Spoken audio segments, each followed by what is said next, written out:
Good afternoon. Good afternoon. Good afternoon, ma'am. Good afternoon. Afternoon.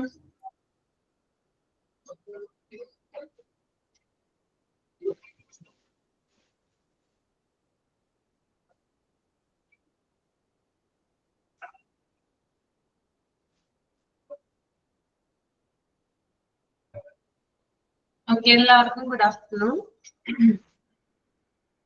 രാവിലത്തെ breakfast ഒക്കെ കഴിച്ചോ? കഴിച്ചു മാം.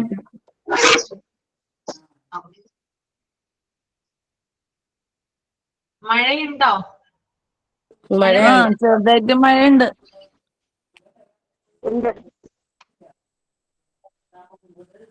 ഓക്കെ, അപ്പൊ നമുക്ക് സ്റ്റാർട്ട് ചെയ്യാം അല്ലേ പ്രയർ?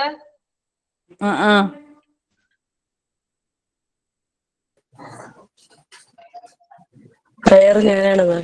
ഇന്നലത്തെ ഗുഡ് ആഫ്റ്റർനൂൺ മാം. Good afternoon. തുടങ്ങട്ടെ? തുടങ്ങിക്കോളൂ. എങ്ങും എങ്ങും നിറയും വെളിച്ചമേ, എൻ കരളിൽ കുടിയിരിക്കണമേ, എന്റെ പാദമിടറാതിരിക്കുവാൻ എന്നും എന്നിൽ കൃപ ചൊരിയണമേ. പൂവിലൂറുന്ന പുഞ്ചിരി നീയല്ലോ, പുസ്തകം തരും ജ്ഞാനവും നീയല്ലോ, പുല്ലുമേടയും പൂവണി മഞ്ചലും നന്മയായി തരും ശക്തിയും നീയല്ലോ. നല്ല ബുദ്ധിയായി എൻ്റെ മനസ്സിലും, നല്ല ഭാഷയായി നാവിൻ്റെ തുമ്പിലും, നല്ല ചെയ്തിയായി എൻ പിഞ്ചു കയ്യിലും, നന്മയാം നീ നിറഞ്ഞിരിക്കണമേ. എങ്ങും എങ്ങും നിറയും വെളിച്ചമേ, എൻ കരളിൽ കുടിയിരിക്കണമേ, എന്റെ പാദമിടറാതിരിക്കുവാൻ എന്നും എന്നിൽ കൃപ ചൊരിയണമേ. Thank you. സൈൻ ഇൻ ആരാണ്?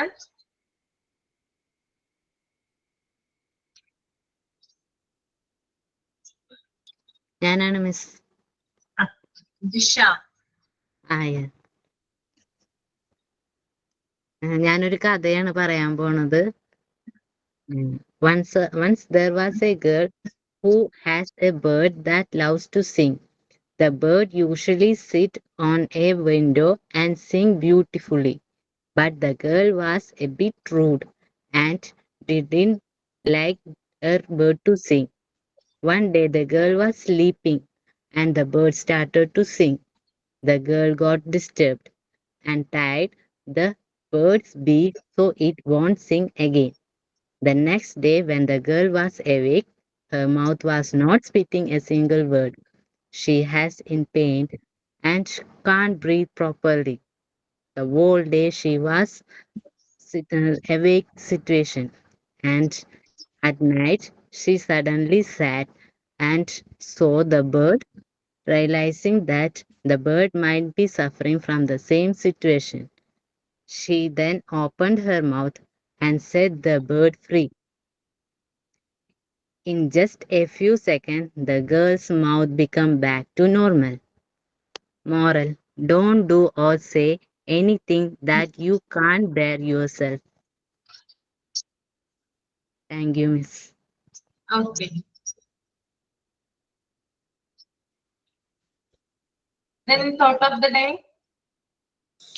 Thought of the day, ma'am. My name is Surmi. Black color sentimentally bad, but every blackboard makes the student's life bright. Dr. APJ Abdul Kalam. I repeat, black color sentimentally bad, but every blackboard makes the student's life bright. Dr. APJ Abdul Kalam. Thank you, ma'am.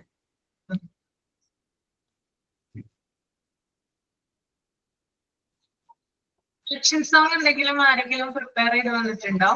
Action song ഞാൻ ചെയ്യാം. കാണുന്നുണ്ടോ? കാണുന്നുണ്ട്. Light അടിക്കുന്നുണ്ട് ബാക്കിൽ നിന്ന്. അടിക്കുന്നുണ്ട്. Okay, അത് of ചെയ്യണം. ലൈറ്റിന്റെ സൈഡിൽ ഫോൺ വെക്കേ. ഓക്കെയാ? ഇപ്പൊ ഓക്കെയാ? Okay. Na na na, I'm so happy, oh so happy, sing with me. Na na na, I'm so happy, oh so happy, sing with me.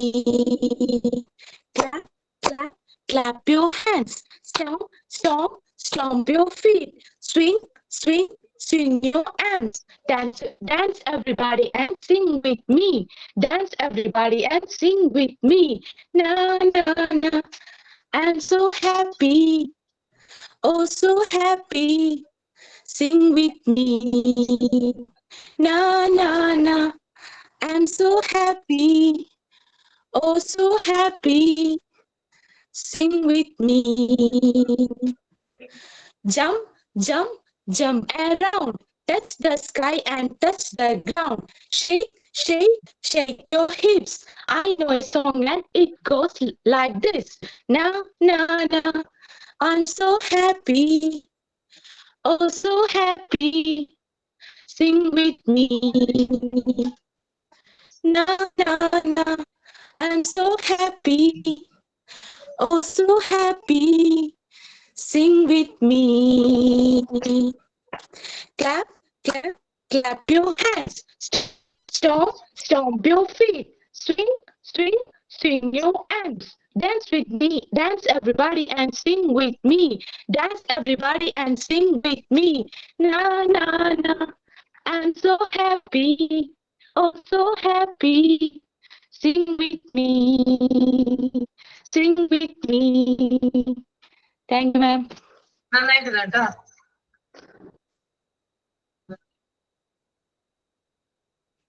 ഇനി വേറെ ആരെങ്കിലും ചെയ്തിട്ട് വന്നിട്ടുണ്ടോ? പ്രിപ്പയർ ചെയ്തിട്ടുണ്ടോ? ആക്ഷൻ സോങ്ങോ അല്ലെങ്കിൽ ഒരു കഥയോ എന്തെങ്കിലും ആവാം കേട്ടോ. ആക്ഷൻ സോങ് തന്നെ ചെല്ലാം മാം. ആ ശരി ശരി, ഞാനൊന്ന് പിൻ ചെയ്യട്ടെ. Found a peanut, found a peanut, found a peanut just now. I am hungry, I am hungry, I am hungry just now.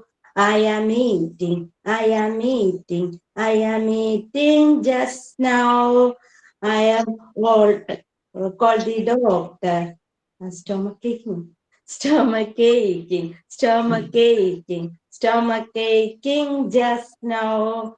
Call the doctor, call the doctor, call the doctor just now. Operation, operation, operation just now.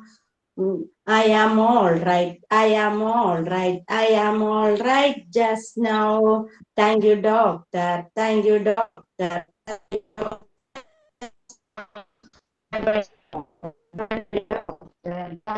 doctor. Thank you, miss. നന്നായിരുന്നു കേട്ടോ.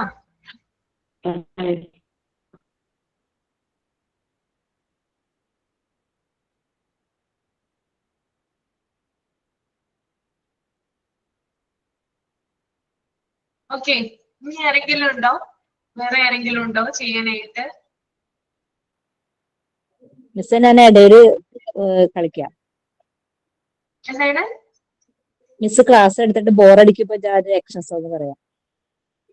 Class എടുക്കുമ്പോ ബോറടിക്കുമ്പോ ചെയ്യാന്നോ? ആ ആ,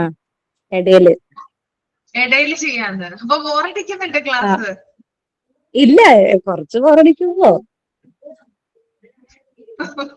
ഇപ്പൊ ഞാൻ ഇവിടെ ക്ലാസ്സിലാണ്, അപ്പൊ പിള്ളേരൊക്കെ ഉണ്ട്, അപ്പൊ അതുകൊണ്ട് ശരിയാ ചെയ്യാൻ പറ്റില്ല. Okay okay okay. നിങ്ങള് ഇപ്പോ കുഞ്ഞുങ്ങൾക്കൊക്കെ ചെറിയ ചെറിയ ബുക്കുകൾ, സ്റ്റോറി ബുക്കുകളൊക്കെ വാങ്ങാറില്ലേ? കളിക്കുടുക്ക പോലുള്ള ബുക്കുകളൊക്കെ വാങ്ങാറുണ്ടോ? ഉണ്ടല്ലേ? അതിൽ സ്റ്റോറികളൊക്കെ ഉണ്ടാകും. പിന്നെ അതുപോലെ തന്നെ പസിൽസ് അങ്ങനെയുള്ള കാര്യങ്ങളൊക്കെ ഉണ്ടാകും. അതൊക്കെ ഒന്ന് കളക്ട് ചെയ്യുക കേട്ടോ. സ്റ്റോറി ഒക്കെ ഉണ്ടെങ്കിൽ അതൊന്ന് വായിച്ചിട്ട് ഇവിടെ ഒന്ന് പ്രസന്റ് ചെയ്യാം, നമ്മുടെ ക്ലാസ്സിൽ ഒന്ന് പ്രസന്റ് ചെയ്യാം. അപ്പൊ മറ്റുള്ളവർക്കും ആ ഒരു കളക്ഷൻ കിട്ടും, എത്രയധികം സ്റ്റോറികൾ ഉണ്ട്, എന്തൊക്കെയാണ് സ്റ്റോറി. അപ്പോ ടീച്ചിങ് പ്രാക്ടീസിന് പോകുമ്പോഴോ അല്ലെങ്കിൽ പഠിപ്പിക്കാനായിട്ട് ചെല്ലുമ്പോഴൊക്കെ നിങ്ങൾക്ക് ഹെൽപ്ഫുൾ ആകും. ഓക്കെ, അപ്പോ കിട്ടുന്ന സ്റ്റോറികളൊക്കെ കളക്ട് ചെയ്യുക, കിട്ടുന്ന റൈംസ് അങ്ങനെയുള്ള കാര്യങ്ങളൊക്കെ കളക്ട് ചെയ്യുക കേട്ടോ. പിന്നെ അതുപോലെ തന്നെ കുസൃതി ചോദ്യങ്ങളൊക്കെ ചോദിക്കാം. ഇപ്പോ കഴിഞ്ഞ ക്ലാസ്സിൽ ചെയ്തിട്ടുണ്ടായിരുന്നു അല്ലേ, ഒരു കുട്ടി ചെയ്തിട്ടുണ്ടായിരുന്നില്ലേ? നിങ്ങൾ അതിന് ആൻസർ പറഞ്ഞില്ലേ? ഈ ക്ലാസ്സിൽ തന്നെയല്ലേ? അങ്ങനെയുള്ള ഒരു കാര്യങ്ങൾ കാര്യം ആഡ് ചെയ്യും. ചോദിക്കട്ടെ? ഇപ്പൊ ട്രെയിനിങ്ങിന് പോകുമ്പോ നമ്മള് UKG LKG അല്ലേ, അന്നേരം എന്താ അവർക്ക് ഈ സ്റ്റോറി പറയുമ്പോ നമ്മൾ മലയാളത്തിലാണോ ഇംഗ്ലീഷിലാണോ? അവർക്ക് ഇംഗ്ലീഷിൽ പറയുമ്പോ അറിയത്തില്ലല്ലോ ചില വേർഡ്സ് ഒന്നും. ഇപ്പൊ മലയാളത്തിൽ പറയാം, കുഴപ്പമൊന്നുമില്ല. സ്ട്രിക്റ്റ് ആയിട്ട് ഇംഗ്ലീഷ് ഫോളോ ചെയ്യുന്ന സ്കൂളാണെങ്കിൽ എനിക്ക് തോന്നുന്നു സമ്മതിക്കില്ല മലയാളം ചെയ്യാനായിട്ട്. അല്ലാത്ത സ്കൂളുകളാണെങ്കിൽ മലയാളം ചെയ്യും. അല്ല, ഇംഗ്ലീഷ് തന്നെയാണ് പറയുന്നതെങ്കിൽ അത് ചെയ്യാനായിട്ട് ശ്രമിക്കണം. ഓക്കെ,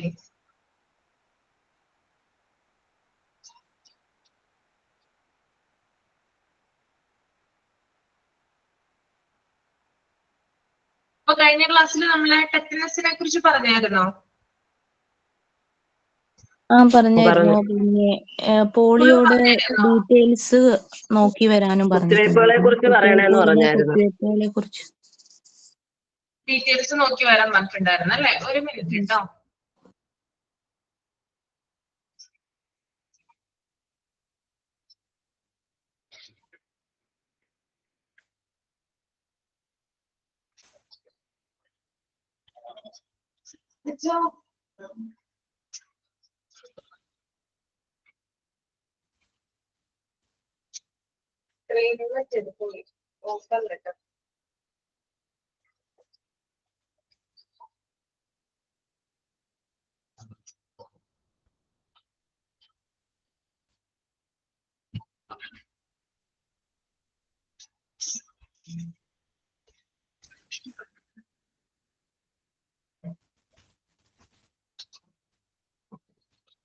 ഓക്കെ, അപ്പൊ ഡീറ്റെയിൽസ് കളക്ട് ചെയ്യാൻ പറഞ്ഞല്ലേ? ഏതൊക്കെ ഡീറ്റെയിൽസ് കിട്ടിയത് ടെറ്റനസിനെ കുറിച്ച് നിങ്ങൾക്ക്?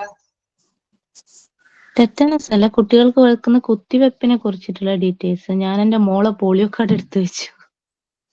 കുത്തിവെപ്പിനെ കുറിച്ചുള്ള ഡീറ്റെയിൽസ് ആണല്ലേ പറഞ്ഞത്? ഓക്കെ, അതൊക്കെ എന്തായി? കളക്ട് ചെയ്തോ? എന്റെ മോളുടെ പോളിയോ കാർഡ് ഉണ്ടായിരുന്നു ഇതുവരെ ചെയ്തത്, അതെടുത്ത് വെച്ചു. അതൊന്ന് വായിക്കാമോ? എന്റെ മോള് ജനിച്ചത് 10/9/2013 13 ജനിച്ച പാടെ ഒരു കുത്തിവെപ്പ് എടുത്തു, അതൊന്ന് BCG. പിന്നെ പോളിയോ ഡോസ് ആടലുണ്ടായിരുന്നു. ഹെപ്പറ്റൈറ്റിസ് B എന്ന് പറയുന്നത് ഒരു ജനന ഡോസ്. ഇങ്ങനെ 3 കാര്യങ്ങൾ അത് ഹോസ്പിറ്റലിൽ നിന്ന് തന്നെ കൊടുത്തിട്ടുണ്ടായിരുന്നു അവര്. പിന്നെ 1.5 മാസത്തിൽ എടുക്കുന്ന, ഇവിടെ 1.5 മാസം എന്നാണ് മാം കാണിക്കുന്നത്. അപ്പൊ BCGന്റെ കാലയളവാണോ ഈ 1.5 മാസം എന്ന് കാണിക്കുന്നത്? അത് ചില പ്രൈവറ്റ് ഹോസ്പിറ്റലില് ചില സ്ഥലത്തൊക്കെ കൊടുക്കാറില്ല, ജനിച്ച അപ്പൊ തന്നെ കൊടുക്കാറില്ല. ഒരു ഇന്ന ടൈമിനുള്ളിൽ എടുത്ത് കൊടുക്കണം എന്ന് അവര് പറയുന്നുള്ളൂ. ചിലപ്പോ അതായിരിക്കും അവിടെ പറയുന്നത് കേട്ടോ. അത് ശരി. പിന്നെ പോളിയോ 1, പോളിയോ 2, പോളിയോ 3 എന്ന് പറഞ്ഞിട്ട് 3 കാറ്റഗറിയാന്നുള്ളത്. അതിൽ പോളിയോ 1 ഒരു 2.5 മാസം, പിന്നെ അതിനുശേഷം അടുത്ത നെക്സ്റ്റ് മാസം തന്നെ പോളിയോ 2 കൊടുത്തു. പിന്നെ അത് കഴിഞ്ഞ് ഏകദേശം ഒരു 6 മന്ത് ആകുമ്പോഴത്തേക്ക് പോളിയോ 3 കംപ്ലീറ്റ് ചെയ്തു.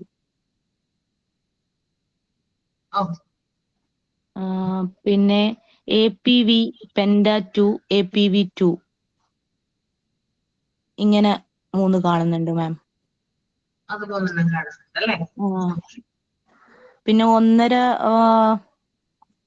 മാസെത്തുമ്പോ 1.5 വയസ്സെത്തുമ്പോ കൊടുക്കുന്നില്ലേ മീസിൽസ് അല്ലെങ്കിൽ MMR എന്ന് പറയുന്നേ?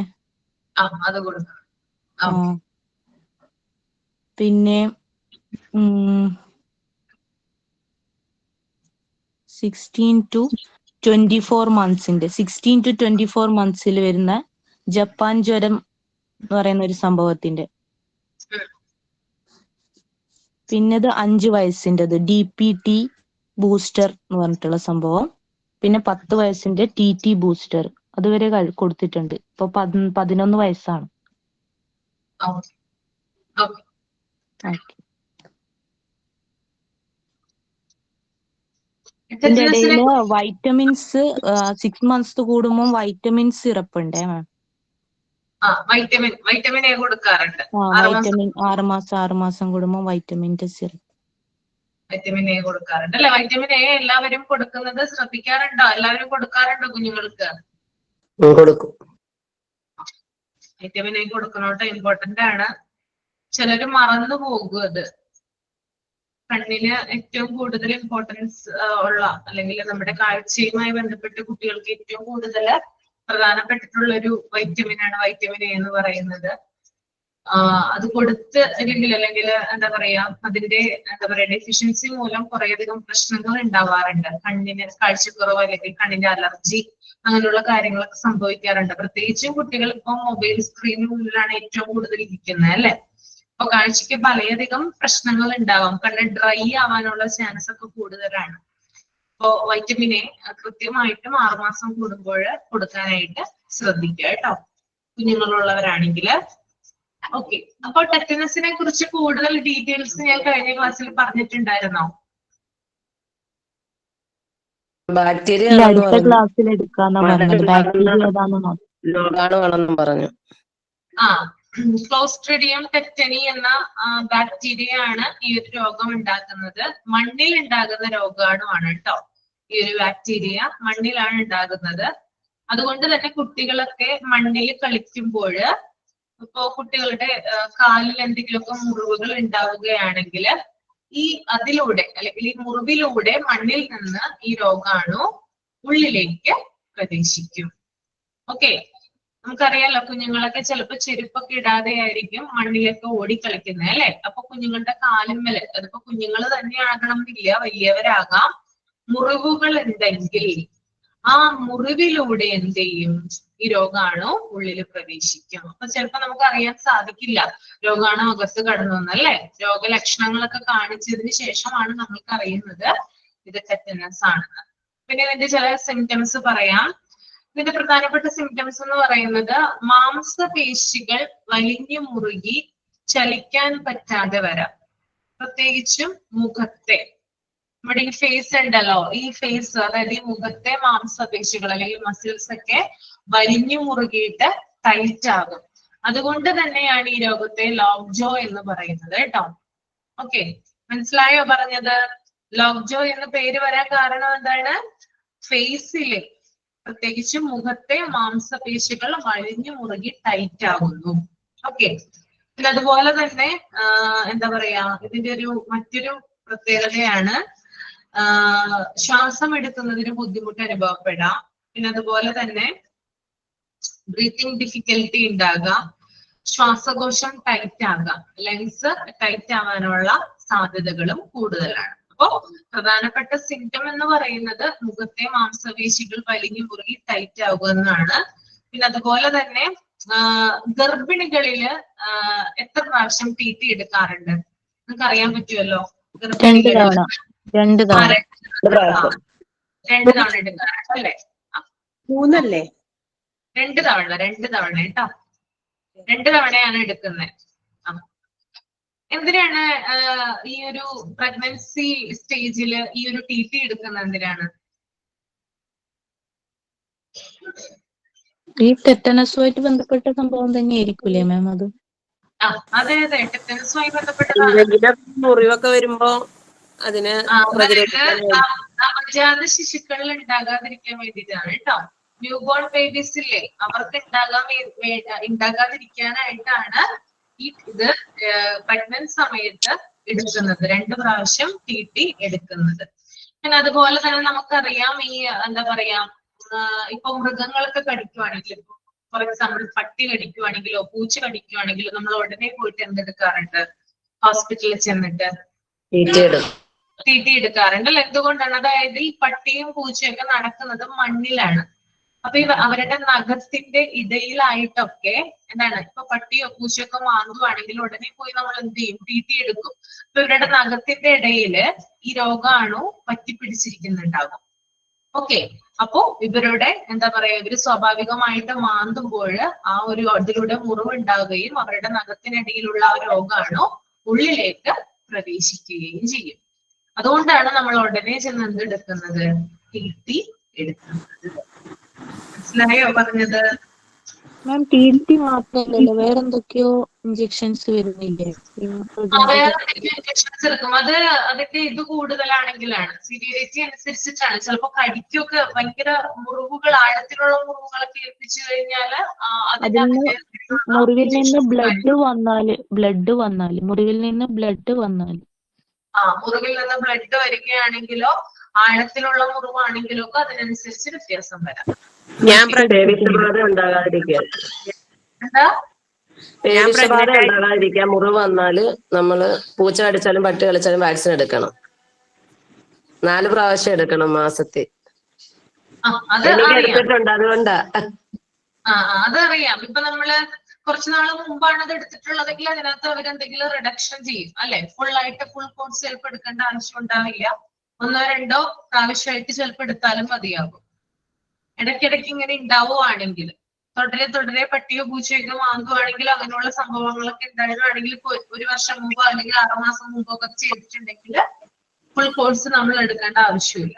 പറഞ്ഞിട്ടുണ്ട് അങ്ങനെ. ഞാൻ 5-ാം മാസം പ്രഗ്നന്റ് ആയിരിക്കുമ്പോ പൂച്ച മാന്തി. അപ്പൊ പറഞ്ഞു 4-ാം മാസത്തിൽ TT അടിച്ചിട്ടുണ്ട്, അതുകൊണ്ട് പ്രശ്നമില്ല എന്നാ പറഞ്ഞത്. അപ്പോ ഇതൊന്ന് ശ്രദ്ധിക്കുക കേട്ടോ. ഇത് നമ്മൾ ഇങ്ങനെയുള്ള കാര്യങ്ങളൊക്കെ ഉണ്ടാകുമ്പോൾ ഉടനെ തന്നെ ഹോസ്പിറ്റലിൽ പോവുകയും ഡോക്ടറുടെ കൺസൾട്ട് ചെയ്യുകയും ചെയ്യണം. ഓക്കെ, അപ്പൊ ഇതാണ് ടെറ്റനസിനെ കുറിച്ച് പറയാനായിട്ടുള്ളത് കേട്ടോ. നെക്സ്റ്റ് വൺ പോളിയോമൈലറ്റിസ് ആണ്, ഇൻഫാന്റൽ പാരാലിസിസ്. ആരാണ് വായിക്കുക? ഇത് അറിയാൻ പറ്റുമല്ലോ നിങ്ങൾക്ക് കൂടുതലായിട്ട് പോളിയോമൈലറ്റിസിനെ കുറിച്ച്. ഒരാളോ റീഡ് ചെയ്തേ.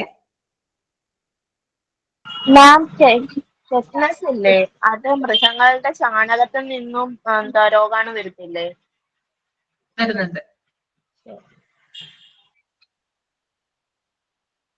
കുതിര, പശു അങ്ങനെയുള്ള അതിന്റെ ചാണകം ഉണ്ടല്ലോ. ഇപ്പൊ പശുവിന്റെ ചാണകം അല്ലെങ്കിൽ കുതിര, അതുമായി ബന്ധപ്പെട്ടിട്ടുള്ള മൃഗങ്ങളിൽ നിന്നും ആ ഒരു ഇതിൽ നിന്നും ഈ ബാക്ടീരിയ ഉണ്ടാവാറുണ്ട്. ഓക്കെ, അടുത്തത് പോളിയോമൈലറ്റിസ്. John P. വിൽസൺ. എന്താണ് പേരെന്തായിരുന്നു? ജോഫിയോ? ജോഫി ജോൺ. ഓക്കെ, ഇതൊന്ന് വായിക്കൂ കേട്ടോ. പോളിയോമൈലറ്റിസ് ഒന്ന് റീഡ് ചെയ്തേ. The polio vaccine is given along with the 3 DPT dose followed by 2 booster, 1 at 1 and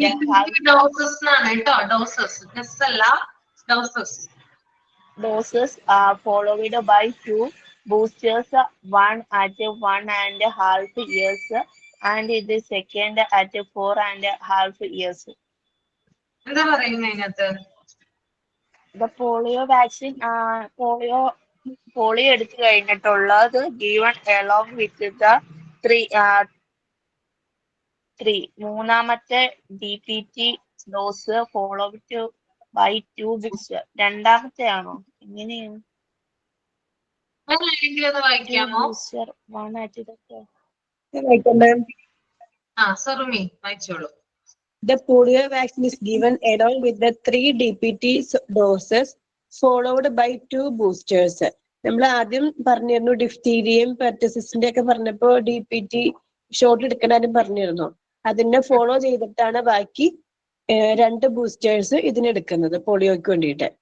അതിൽ ഒരെണ്ണം 1.5 ഇയേഴ്സിലും രണ്ടാമത്തത് 4.5 ഇയേഴ്സിലുമാണ് എടുക്കുന്നത്. ഓക്കെ, മനസ്സിലായല്ലോ എല്ലാവർക്കും? ഓക്കെ അല്ലേ? ഇപ്പൊ പോളിയോ രോഗം നിങ്ങൾ കേട്ടിട്ടുണ്ടാവുമല്ലോ, അവരെ കണ്ടിട്ടുണ്ടാവും അല്ലെ? പോളിയോ ബാധിച്ചിട്ടുള്ള ആളുകളെ കണ്ടിട്ടുണ്ടാവും അല്ലെ? കണ്ടിട്ടുണ്ടോ? ചുറ്റുവട്ടത്തുണ്ടോ? അല്ലെങ്കിൽ ഫാമിലിയിൽ ആർക്കെങ്കിലും ഉണ്ടോ? നിങ്ങളുടെ ഫ്രണ്ട് സർക്കിളിൽപ്പെട്ട ആർക്കെങ്കിലും ഉണ്ടോ? ഒന്ന് പറഞ്ഞേ, ഉണ്ടെങ്കിൽ ആ ഒരു കാര്യം ഒന്ന് ഷെയർ ചെയ്യാമോ? ഉണ്ട്, എന്റെ തൊട്ടയലത്തുണ്ടായിരുന്നു. ഇത് പണ്ടുള്ളവര് ഈ പോളിയോ അങ്ങനെ കൊടുത്ത സമയത്ത് കണ്ട് ഡോസ് അല്പം കൂടിയിട്ട് കാല് തളർന്നു പോയി, ഒരു കാല്. ഒരു അങ്ങനെ രണ്ടുപേർക്ക് അങ്ങനെ കണ്ടിട്ടുണ്ട് അടുത്ത്. അടുത്തല്ലേ? ഓക്കെ. പിന്നെ വേറെ ആർക്കെങ്കിലും എന്തെങ്കിലും ഒരു എക്സ്പീരിയൻസ് ഉണ്ടെങ്കിൽ ഷെയർ ചെയ്യാം. എന്റെ വീടിന്റെ അടുത്ത് ഒരു ചേട്ടന് അതുപോലെ പോളിയോ ബാധിച്ചിട്ടുണ്ട്. കാരണം ആ ചേട്ടന് 3 വയസ്സായപ്പോ ഡോസ് കൂടുതലായി കൊടുത്തു എന്നാ പറയണത്. അപ്പൊ ഇതുപോലെ കാല് കൊണ്ട് നടക്കാനൊന്നും പറ്റില്ല. ഓക്കെ. ഇപ്പൊ പോളിയോയെ കുറിച്ച് പറയുവാണെങ്കിൽ ഇത് ഒരു വൈറസ് അണുബാധയാണ് കേട്ടോ. പോളിയോ മൈലറ്റിസ് എന്ന് പറഞ്ഞാല് ഒരു വൈറസ് അണുബാധയാണ്. പണ്ട് കാലത്ത് ഈ ഒരു അസുഖത്തിൽ പറഞ്ഞിരുന്ന പേരാണ്, നമ്മുടെ കാരണവന്മാരൊക്കെ അല്ലെ മുതിർന്ന ആളുകളൊക്കെ പറയുന്ന പേരാണ് പിള്ളവാതം എന്ന് പറയും. കേട്ടിട്ടുണ്ടോ? പിള്ളവാതം പിടിപെട്ട് മരിച്ചു എന്നൊക്കെയാണ് പറയുക. അതായത് ഈ പോളിയോ അസുഖത്തെയായി പറയുന്നത് കേട്ടോ. ഓക്കെ. ഈ രോഗം വന്നു കഴിഞ്ഞാല് ഇതിന് പ്രത്യേകിച്ച് ചികിത്സയില്ല. ഓക്കെ, അതാണ് ഇതിന്റെ ഒരു പ്രത്യേകത. വന്നു കഴിഞ്ഞാൽ ഇത് നമുക്ക് ചികിത്സിച്ച് ഭേദമാക്കാനായിട്ട് കുറച്ച് ബുദ്ധിമുട്ടാണ്. പിന്നെ ഈ അസുഖം ബാധിക്കുന്നത് നമ്മുടെ നാഡീവ്യൂഹത്തെയാണ്, നെർവസ് സിസ്റ്റത്തെയാണ് ബാധിക്കുന്നത്. അതുകൊണ്ട് തന്നെ, അതായത് നെർവസ് സിസ്റ്റത്തെ ബാധിക്കുന്നത് കൊണ്ട് തന്നെ ഇത് ചലനശേഷിയെ അഫക്റ്റ് ചെയ്യാം. ഓക്കെ, അതായത് ഒരു ഭാഗം തളർന്നു പോവുക, അല്ലെങ്കിൽ എന്താ പറയാ ഹാൻഡിക്യാപ്ഡ് ആവുക, ആ ഒരു ഭാഗം, അങ്ങനെയുള്ള കാര്യങ്ങളൊക്കെ ഉണ്ടാവില്ലേ?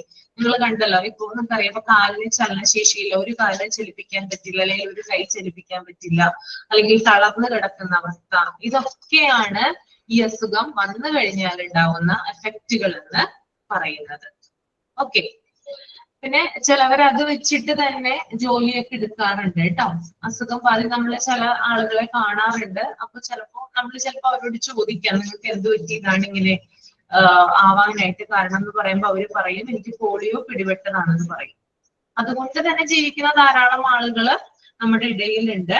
അപ്പൊ പ്രധാനമായിട്ടും ഇത് നെർവസ് സിസ്റ്റത്തെയാണ് ബാധിക്കുന്നത്. അതുകൊണ്ട് തന്നെ ഇത് മൂവ്മെന്റ്സ് അല്ലെങ്കിൽ ചലനശേഷിയെ അഫക്റ്റ് ചെയ്യുന്ന ഒരു രോഗമാണ്. ഓക്കെ. പിന്നെ ഇത് ഈ വാക്സിൻ എടുത്തിട്ട് ഡോസ് കൂടിപ്പോയിട്ട് ഇങ്ങനെ ആയിന്നല്ലേ പറഞ്ഞത്? അപ്പൊ നോർമലി വരുന്നതല്ല, ഈ വാക്സിൻ എടുക്കുമ്പോഴാണ് ഇത് വരുന്നത്? അത് ചിലവരിൽ മാത്രമാണ് അങ്ങനെ വരുന്നത്. ചിലവരിൽ ഡോസ് കൂടിപ്പോയി കഴിഞ്ഞാൽ വരാനുള്ള സാധ്യതയുണ്ട്. പക്ഷെ പോളിയോ മൈലറ്റിസ് എന്ന് പറയുന്നത് ഒരു വൈറസ് അണുബാധയാണ്, ആ രോഗം. പിന്നെ നമ്മൾ കേൾക്കാറുണ്ട് ചില ആളുകളിലെ ഡോസ് കൂടിപ്പോയി കഴിഞ്ഞാൽ ഇങ്ങനെയുള്ള കാര്യങ്ങൾ ഉണ്ടാകാം. പണ്ടത്തെ ആളുകളൊക്കെ ആണെങ്കിൽ ഈ ഒരു വാക്സിൻ യഥാസമയം എടുക്കാത്തത് കൊണ്ട്, പോളിയോ വാക്സിൻ യഥാസമയം എടുക്കാത്തത് കൊണ്ട് രോഗം വരാം. പണ്ടൊക്കെ എന്ന് പറഞ്ഞാൽ നമുക്കറിയാം ജോയിന്റ് ഫാമിലിയാണ്. ഒരു ഫാമിലിയിൽ തന്നെ 5ഉം 10ഉം മക്കളൊക്കെ ഉണ്ടാകും. അപ്പൊ എല്ലാവരുടെ കാര്യങ്ങളൊന്നും ശ്രദ്ധിക്കാനായിട്ട് പറ്റില്ല. കൃത്യമായിട്ട് നമ്മൾ വാക്സിനോ കാര്യങ്ങളോ ഒന്നും അന്നത്തെ കാലത്ത് കുട്ടികൾക്ക് കൊടുക്കുന്നുണ്ടായിരുന്നില്ല. അപ്പൊ അതുകൊണ്ട് തന്നെയാണ്. പക്ഷെ ഇപ്പൊ നമുക്ക് അങ്ങനെ പറയാൻ പറ്റില്ല. ഇപ്പൊ നമ്മൾ അങ്ങനെ കാണാറുണ്ടോ? പോളിയോ പിടിപെട്ടു എന്ന് കേൾക്കാറുണ്ടോ ആർക്കെങ്കിലും? ഇല്ല. പണ്ട് കാലത്താണ് ഈ ഒരു രോഗം കൂടുതലായിട്ട് ഉണ്ടായിരുന്നത്. അതുകൊണ്ട് തന്നെ നമുക്ക് മധ്യവയസ്സിന് മുകളിലുള്ള ചില ആളുകളെയൊക്കെ കാണുമ്പോൾ നമുക്ക് ഒരു 50 വയസ്സൊക്കെ മുകളിലുള്ള ആളുകൾക്കൊക്കെയാണ് നമ്മളിപ്പോ കണ്ടുവരുന്നത്. അതായത് അന്ന് എന്തെങ്കിലും ഒരു തകരാറ് കൊണ്ടോ, ഇപ്പോ ഡോസ് കൂടിപ്പോയത് കൊണ്ടോ, അല്ലെങ്കിൽ ഇത്തരത്തിലുള്ള വൈറസ് അണുബാധ കൊണ്ടൊക്കെയാണ് ഈ രോഗം വരാനുള്ള കാരണം. പിന്നെ അതുപോലെ തന്നെ അപ്പോൾ ഇത് വന്നു കഴിഞ്ഞാൽ നമുക്ക് കൊടുക്കാൻ കഴിയുക സപ്പോർട്ടീവ് മാനേജ്മെന്റ് മാത്രമാണ് കൊടുക്കാൻ കഴിയുക. രോഗിക്ക് സപ്പോർട്ടീവ് ആയിട്ടുള്ള കാര്യങ്ങൾ മാത്രമാണ് ചെയ്തു കൊടുക്കാൻ പറ്റുക. 100% ഇത് ചികിത്സിച്ച് ഭേദമാക്കാനായിട്ട് സാധിക്കില്ല. പിന്നെ അതുപോലെ തന്നെ നമ്മൾ 100% ഇതിനുള്ള വാക്സിൻ, പോളിയോ വാക്സിൻ കൊടുത്തു കഴിഞ്ഞാല് ഈ രോഗത്തെ നമുക്ക് തുടച്ചു നീക്കാനായിട്ട് സാധിക്കും. അപ്പൊ നമുക്കറിയാം ഗവൺമെന്റുകളൊക്കെ ഇടപെട്ടല്ലേ, നമ്മുടെ സർക്കാർ, ഇപ്പൊ നമ്മുടെ കേരളത്തിലാണ് നമ്മൾ ജീവിക്കുന്നത്, കേരള സർക്കാർ ഇടപെട്ടിട്ട് എല്ലാ തരം വാക്സിനുകളും കൃത്യസമയത്ത് കുട്ടികളിൽ എത്തിക്കാനായിട്ട് ശ്രമിക്കാറുണ്ട് അല്ലെ. പല പല മെസ്സേജുകൾ, അതായത് വിളിച്ചു പറയാറുണ്ട്. ഇപ്പൊ പോളിയോ കൊടുക്കുന്ന ദിവസം എന്നാണ്, അല്ലെങ്കിൽ ഇന്ന വാക്സിൻ ഇന്ന ദിവസം കൊടുക്കാറുണ്ട്. മെസ്സേജുകളിലൂടെ ഹെൽത്ത് സെന്റർ ഒക്കെ വഴി എന്ത് ചെയ്യാറുണ്ട്, നമുക്ക് ധാരാളം അറിയിപ്പുകൾ കിട്ടാറുണ്ട്. അതായത് ആളുകൾ പാരന്റ്സ് ഈ ഒരു കാര്യം മറന്നു പോകാതിരിക്കാൻ വേണ്ടിയിട്ടാണ് ഇത്തരത്തിലുള്ള സന്ദേശങ്ങളും മറ്റുമൊക്കെ ഇങ്ങനെ കൊടുക്കുന്നത്. ഓക്കെ, അപ്പൊ വന്നു കഴിഞ്ഞാല് നമുക്ക് ഫിസിയോതെറാപ്പി ചെയ്യാം, പക്ഷെ പൂർണ്ണമായും ഇതിനെ ഭേദമാക്കാനായിട്ട് സാധിക്കില്ല. ഓക്കെ, ക്ലിയർ ആണോ? ഓക്കെ ആണോ? Okay. Next one, measles. Measles ഒരാൾ വായിക്കട്ടോ. മീസിൽസ് മാം മീസൽസ്. ആരാ വായിക്കുന്നേ? ഞാൻ വായിക്കാം. ഓക്കെ, വായിച്ചോളൂ. Measles.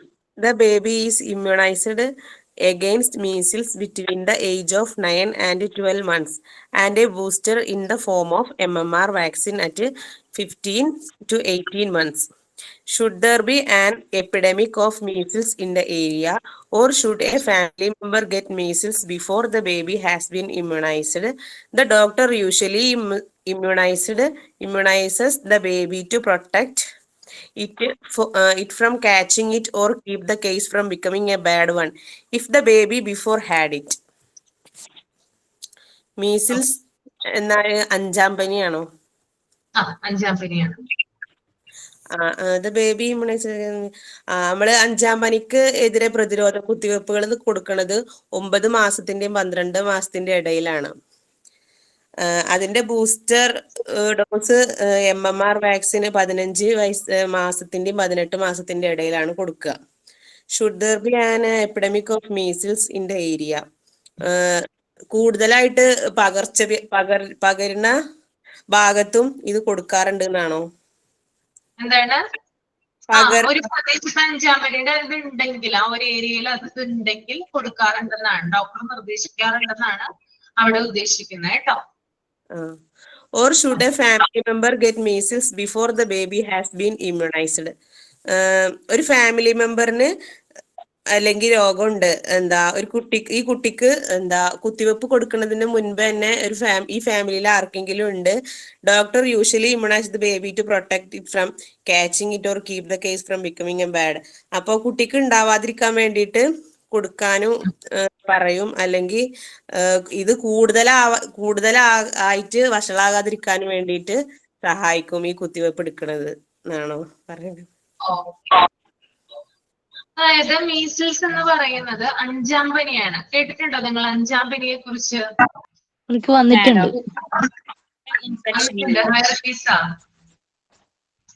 ഇതൊരു വൈറൽ ഇൻഫെക്ഷൻ ആണ്. പിന്നെ അധികം ബാധിക്കുന്നത് സ്മാൾ ചിൽഡ്രൻസിലാണ്, കുട്ടികളിലാണ്. പിന്നെ പ്രിവെന്റ് ചെയ്യുന്നത് വാക്സിനാണ് ഇതിനുള്ള പ്രിവെന്റബിൾ. ഇത് ഞാൻ ലാബ് ടെക്നീഷ്യൻ ആയിരുന്നു. അപ്പൊ ഒരു കുട്ടീനെ ഇങ്ങനെ കൊണ്ടുവന്നിട്ടുണ്ടായിരുന്നു മീസിൽസ് ബാധിച്ചിട്ട്. എനിക്ക് ചെറുതിൽ വന്നിട്ടുണ്ട്. എന്റെ മോൾക്ക് അതിന്റെ ചെറിയതാണ് ഈ റൊബല്ല എന്ന് പറയുന്ന സംഭവം. അത് മോൾക്കും വന്നിട്ടുണ്ട്. ഇതിന്റെ സിംറ്റംസ് എന്ന് പറയുന്നത് റാച്ച് ഓഫ് ചീക്സ് ആണ്. കവിളിലൊക്കെ ചുവപ്പ് അടയാളങ്ങൾ ഇങ്ങനെ വരുന്നതാണ് ഇതിന്റെ സിംറ്റംസ്. ഇതിന് പ്രത്യേകിച്ച് മരുന്നൊന്നുമില്ല. ഇത് 5 ദിവസം പനിക്കും. അതുകൊണ്ട് അതിന് അഞ്ചാം പനി എന്ന് പേര് വരാൻ കാരണം എന്നാ എനിക്ക് തോന്നുന്നത്. 5 ദിവസം ഭയങ്കര ശക്തമായി പനി ഉണ്ടാവും. ആ പനീന്റെ മരുന്ന് കൊടുക്കുക. അതിനുശേഷം ആ പനി കുറഞ്ഞു വരുമ്പം ശരീരം മുഴുവനായിട്ട് റെഡ് കളറ് കുരുക്കൾ പോലെ റെഡിഷായി മാറും.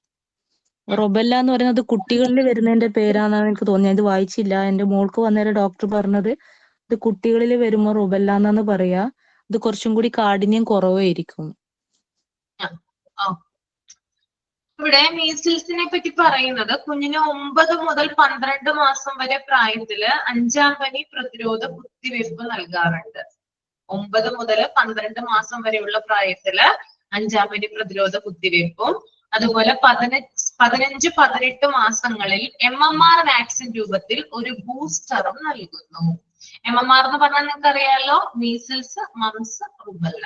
ഇത് മൂന്നിനും കൂടി ഒറ്റ ബൂസ്റ്റർ അല്ലെങ്കിൽ ഒറ്റ ഡോസ് ആയിട്ടാണ് നൽകുന്നത് കേട്ടോ. MMR മനസ്സിലായോ? Measles, moms, rubella, that is MMR. Okay, അപ്പൊ അതിന്റെ ഒരു ബൂസ്റ്റർ നൽകുന്നുണ്ട്. Measles, moms, rubella, MMR.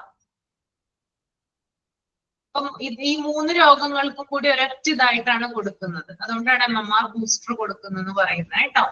Measles, moms, rubella, MMR. മാം ഇതിന്റെ ഇത് സ്റ്റാർട്ട് ചെയ്യുന്നത് 9 to 12 month അല്ലേ? എന്റെ മോൾക്ക് വരുന്നത് 7 monthലാണ്. 7 monthലാണ് വരുന്നത്. 7 monthലാണ് ഇത് വന്നത്. ഇപ്പൊ ഗവൺമെന്റില് MMR അല്ലേ, MR അല്ലേ ഉള്ളൂ? ഇപ്പൊ MR ഉള്ളൂ, MMR ഇല്ല. കാരണം എന്റെ മോൾക്ക് മംസ് വന്നു, 2 തവണ വന്നു. അപ്പൊ പറഞ്ഞു അങ്ങനെ ഇപ്പൊ MMR കൊടുക്കലില്ല. ഞാനിപ്പോ ബുക്കിൽ നോക്കി, ഇപ്പൊ റസ്മിന പറഞ്ഞ പോലെ. അപ്പൊ ഇവിടെ MR എഴുതിയിട്ടുള്ളൂ, MR1 എഴുതിയിട്ടുള്ളൂ. നമുക്ക് പോയി സെപ്പറേറ്റ് എടുക്കണം എന്ന് പറഞ്ഞു മംസിനുള്ളത്. മംസിനുള്ളത് എടുക്കണം എന്ന് പറഞ്ഞല്ലേ. ഓക്കെ. പിന്നെ ഇവിടെ പറയുന്നത് ഒരു പ്രദേശത്ത് 5-ാം പനി പകർച്ചവ്യാധി ഉണ്ടെങ്കിലോ അല്ലെങ്കിൽ കുഞ്ഞിന് പ്രതിരോധ കുത്തിവയ്പ് നൽകുന്നതിന് മുമ്പ് കുടുംബാംഗങ്ങൾക്ക് 5-ാം പനി വന്നാല് കുഞ്ഞിന് പിടിപെടാതെ സംരക്ഷിക്കുന്നതിന് വേണ്ടിയിട്ട് അല്ലെങ്കിൽ അവന് വരാതിരിക്കാനായിട്ട് അല്ലെങ്കിൽ വന്നു കഴിഞ്ഞാൽ അവന്റെ സ്ഥിതി മോശമാകാതിരിക്കാൻ വേണ്ടിയിട്ട് സാധാരണയായിട്ട് ഡോക്ടേഴ്സ് കുഞ്ഞിന് ഇതുമായി ബന്ധപ്പെട്ടിട്ടുള്ള പ്രതിരോധ കുത്തിവയ്പ് നൽകാറുണ്ടെന്നാണ് പറയുന്നത്. ഓക്കെ. അപ്പൊ അത്രയും കാര്യമാണ് നമ്മുടെ ഈ PDF ഉള്ളത്. പിന്നെ മീസിൽസിനെ കുറിച്ച് പറയാനായിട്ടാണെങ്കിൽ മീസിൽസ് എന്ന് പറയുന്നത് വൈറസ് മൂലമുണ്ടാകുന്ന ഒരു സാംക്രമിക രോഗമാണ്. നേരത്തെ ഹൈറിനിസ പറഞ്ഞു അല്ലേ, വൈറസ് അല്ലേ രോഗകാരി? ആരാണ്? വൈറസ് ആണ്. പിന്നെ അതുപോലെ തന്നെ കുട്ടികളിലാണ് ഇത് സാധാരണ കണ്ടുവരാറുള്ളത്. ഓക്കെ. മീസിൽസ് എന്ന് പറയുന്ന രോഗം കുട്ടികളിലാണ് സാധാരണയായി കണ്ടുവരാറുള്ളത്. ഇത് പകരുന്നത് രോഗബാധിതരുടെ ചുമയിലൂടെയും അതുപോലെ തന്നെ അവരുടെ തുമ്മലിലൂടെയും ഉണ്ടാകുന്ന ഡ്രോപ്സുകള് ഒരാളിൽ നിന്ന് മറ്റൊരാളിലേക്ക് വ്യാപിക്കുന്നതോടു കൂടിയാണ് ഈ രോഗം ഒരാളിൽ നിന്ന് മറ്റൊരാളിലേക്ക് പകരുന്നത്. പിന്നെ അതുപോലെ തന്നെ ഈ ഒരു ഇതിന്റെ പ്രത്യേകത എന്ന് പറഞ്ഞാല് 3-4 ദിവസം പനി ഉണ്ടാകും, നല്ല രീതിയിൽ പനിക്കും. മീസിൽസ് വന്നു കഴിഞ്ഞാല് 5-ാം ദിവസം ശരീരത്തില് പാടുകൾ പ്രത്യക്ഷപ്പെടും. ഓക്കെ. അതുകൊണ്ടാണ് ഇതിനെ 5-ാം പനി എന്ന് പറയുന്നത്. ആദ്യത്തെ 3-4 ദിവസം പനി മാത്രമായിരിക്കും ഉണ്ടായിരിക്കുക. കൃത്യം 5ന്റെ അന്ന് പാടുകളായിരിക്കും ശരീരത്തിൽ പ്രത്യക്ഷപ്പെടുന്നത്. ചെറിയ ചെറിയ ചുവന്ന പാടുകൾ അല്ലെങ്കിൽ ചുണങ്ങ രൂപത്തിലുള്ള പാടുകളായിരിക്കും ഉണ്ടാവുക. പിന്നെ അതുപോലെ തന്നെ പ്രത്യേകിച്ചും മുഖത്ത് അല്ലെങ്കിൽ ചെവിയുടെ പുറകിലായിട്ട് ഈ പാടുകൾ നമുക്ക് കാണാനായിട്ട് സാധിക്കും. ഓക്കെ. പിന്നെ രോഗാവസ്ഥ മോശമാകുമ്പോൾ, അതായത് ഡീഹൈഡ്രേഷൻ ഉണ്ടാകാം. പിന്നെ അതുപോലെ തന്നെ കുട്ടി ഇതിന്റെ ഒരു സിവിയറിറ്റി കൂടിക്കഴിഞ്ഞാൽ ഐസൊലേഷനിലേക്ക് മാറ്റാം. അങ്ങനെയുള്ള കാര്യങ്ങളൊക്കെ ഇതിനകത്ത് വരാറുണ്ട്. ഓക്കെ. ക്ലിയർ ആണോ? ക്ലിയർ ആണ്. Okay. Then next one rubella.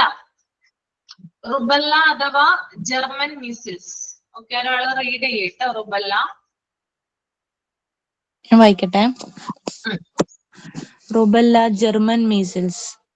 Unless there is an epidemic in the area or a case in the family, doctors usually prefer to immunize babies against rubella when they are 1.5 years old.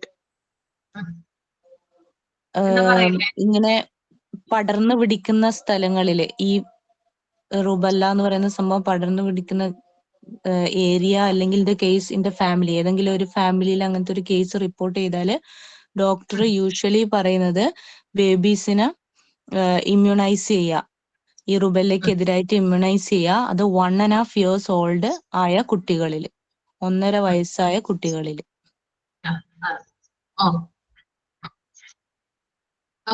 Rubella എന്ന് പറയുന്നത് ഒരു എന്താ പറയാ കുട്ടികളിലും അതുപോലെ തന്നെ യുവാക്കളിലും കൂടുതലായിട്ട് കാണപ്പെടുന്ന ഒരു പകർച്ചവ്യാധിയാണ് കേട്ടോ. ഇത് കുട്ടികളിലും കാണപ്പെടാം, അതുപോലെ തന്നെ യുവാക്കളിലും കൂടുതലായിട്ട് കാണപ്പെടാം. ഇതിന്റെ ലക്ഷണം അല്ലെങ്കിൽ സിംറ്റം എന്ന് പറയുന്നത് നേരിയ പനി ഉണ്ടാകും. പിന്നെ അതുപോലെ തന്നെ ചിലരിൽ നമുക്ക് ചുമന്ന് കാണാനായിട്ട് സാധിക്കും. നേരത്തെ പറഞ്ഞില്ലേ നമ്മുടെ മീസിൽസിന്റെ പറഞ്ഞ പോലെ തന്നെ ചെറിയ ചെറിയ പാടുകൾ ശരീരത്തിൽ ഉണ്ടാകാം. പിന്നെ അതുപോലെ തന്നെ ഒരു എന്താ പറയാ ഒരു ലേഡി പ്രഗ്നന്റ് ആയിരിക്കുന്ന സമയത്ത് അല്ലെങ്കിൽ അവളെ ക്യാരി ചെയ്തിരിക്കുന്ന സമയത്താണ് റുബെല്ല ബാധിക്കുന്നതെങ്കിൽ അബോർഷന് സാധ്യതയുണ്ട്. കുഞ്ഞ് അബോർട്ടായി പോകാം. ഇനി അതല്ല, കുഞ്ഞ് പിറന്നു കഴിഞ്ഞാല് കുട്ടിക്ക് വൈകല്യം ഉണ്ടാകാനുള്ള സാധ്യതയും കൂടുതലാണ് കേട്ടോ. ഓക്കെ, ഇപ്പൊ പ്രഗ്നന്റ് ആയിരിക്കുന്ന ഒരു ലേഡിക്ക് റുബെല്ല ആ സമയത്ത് ബാധിച്ചു കഴിഞ്ഞാൽ കുഞ്ഞ് സ്വാഭാവികമായിട്ടും അബോർട്ടായി പോകാം. ഇനി അത് സംഭവിച്ചില്ല, നേരെ മറിച്ച് ആ കുഞ്ഞ് ജനിച്ചു കഴിഞ്ഞാല് ആ കുട്ടിക്ക് വൈകല്യം ഉണ്ടാകാനുള്ള എന്തെങ്കിലും ഡിസബിലിറ്റീസ് ഉണ്ടാകാനുള്ള സാധ്യതയും കൂടുതലാണ്. പിന്നെ എല്ലാ രോഗങ്ങൾക്കും ഞാൻ പറയുന്ന എങ്ങനെയാണ് പകരുന്നതെന്ന് വെച്ചാല് ഇത്തരത്തിലുള്ള, അതായത് ചുമയോ പനിയോ അങ്ങനെയുള്ള കാര്യങ്ങളൊക്കെ ഉണ്ടാവാം, തുമ്മൽ ഉണ്ടാകാം. അപ്പോ തെറിക്കുന്ന ചെറുകണികകൾ അല്ലെങ്കിൽ ഡ്രോപ്സിലൂടെയാണ് ഈ ഒരു രോഗം, ഈ റുബെല്ല എന്ന് പറയുന്ന രോഗം മറ്റുള്ളവരിലേക്ക് സ്പ്രെഡ് ആകുന്നത്.